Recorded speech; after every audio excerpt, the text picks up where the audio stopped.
أعوذ بالله من الشيطان بسم الله الرحمن الرحيم والصلاة والسلام على رسول الله صلى الله عليه وسلم ما بعد السلام عليكم ورحمة الله وبركاته yau jama'a ha tashi hankali ya samu barin wuta samu na yaki ga yana yaki yau Nijar yau ana yaki ga ana yaki nan bakin garin mu tsakanin ana yaki ga jama'a yau ga hillani da zangata ana yaki jama'a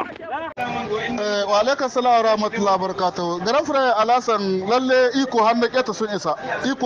sun isa wannan duci na tsakanin kankama da gidan gara nan suka hausa hillani gaba dai sun hana ma hillani sabkowa kuma sa ta amshe mutanen mu makamai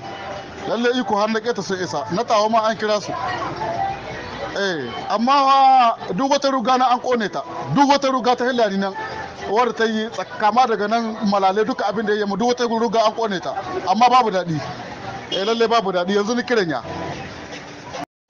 lalle iko ya hana musu kai ga hillani da har iko na keta ya isa nan amma wa jama'a don ana can wannan duci ta aka hausa hillani iko sun dawo wannan tsakiya sun tare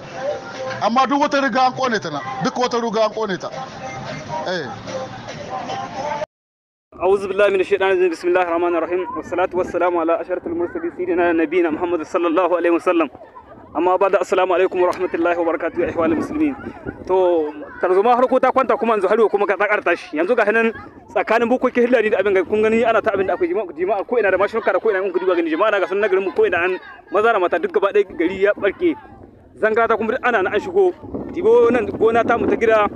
inda buza suke dibo hillani duka suka san tana ta gudu ko ina mutane sun barke daji gaba ɗaya nan gana mu duk gaba ɗaya an barke gidajen hillani na ta koriya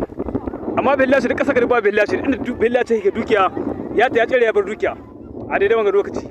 insha Allah jama'a gaba ɗaya an rubar guru an to zanga ta an hadu duk gaba ɗaya nan gaba ɗaya an abin ga insha Allah assalamu alaikum